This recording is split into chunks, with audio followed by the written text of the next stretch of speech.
La liberté commence où l'ignorance finit. Victor Hugo.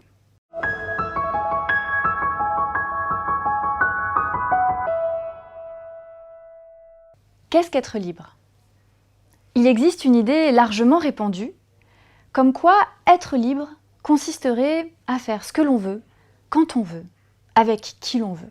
Ce message, très fort, on le retrouve en particulier bien sûr dans la publicité, mais aussi porté par de nombreux influenceurs sur les réseaux sociaux. Peut-être que dans votre entourage, vous connaissez des gens qui pensent comme ça. Et peut-être que vous-même, vous êtes sensible à cette idée qu'au final, être libre, c'est faire ce qu'on veut.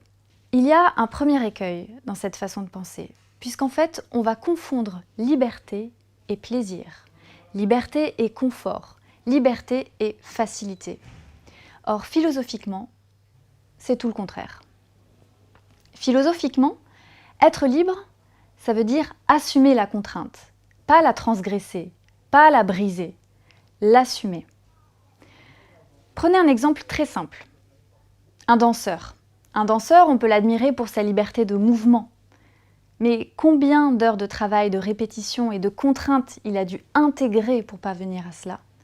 Pareil pour un chanteur.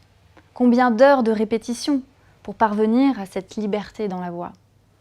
On pourrait multiplier les exemples dans tous les domaines, dans toutes les pratiques. Mais parce qu'une image vaut 1000 mots, on va en prendre une seule pour comprendre que la liberté est associée à l'idée de contrainte de manière consubstantielle. C'est l'image de l'oiseau. L'oiseau, pour voler, il n'a pas d'autre choix que d'assumer les contraintes de l'air. Ça lui viendrait même pas à l'idée, un seul instant, de se dire « rien à faire de l'air, je vole comme je veux, quand je veux, avec qui je veux ». À côté de cette idée de contrainte, l'idée de liberté nous renvoie à une question. De quoi je suis prisonnier? Alors, on pourrait énumérer tout un tas de facteurs et de circonstances extérieures, un régime politique, des circonstances économiques, des difficultés familiales, etc. Mais le philosophe, lui, il va d'abord regarder à l'intérieur de lui-même. De quoi il est prisonnier à l'intérieur de lui-même. Victor Hugo nous raconte que la liberté commence où l'ignorance finit. Un peu plus de 2000 ans avant lui, le philosophe grec Platon racontait exactement la même histoire, l'allégorie de la caverne. Ce qui fait que nous ne sommes pas libres, pour Hugo comme pour Platon, c'est notre ignorance. Alors, qu'est-ce que l'ignorance?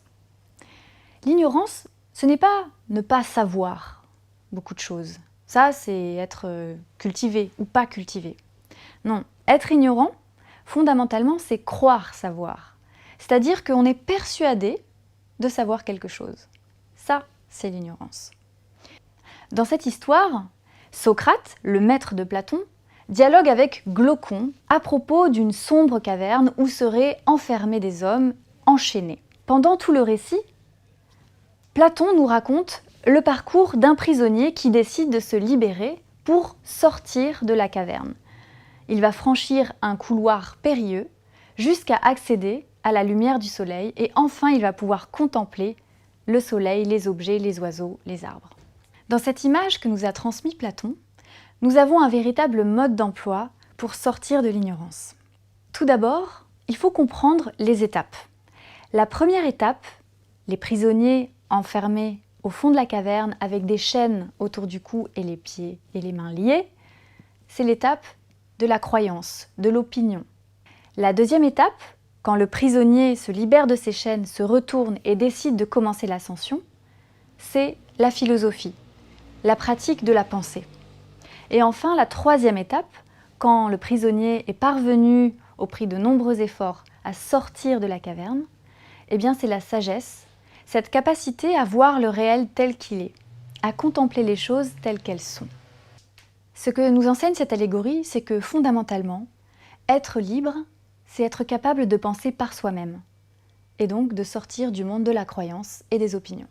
Ce que je vous propose maintenant, c'est une pratique pour sortir de la caverne, pour pratiquer la liberté au quotidien.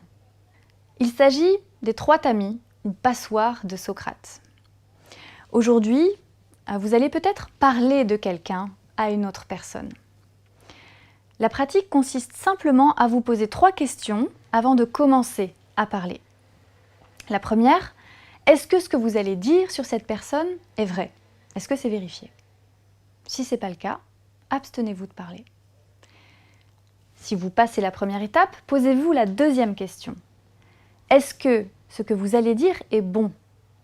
C'est-à-dire, est-ce que ce n'est pas une critique gratuite? Si c'est juste de la critique, abstenez-vous.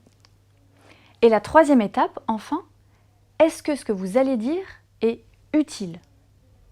Si ce n'est pas le cas, abstenez-vous.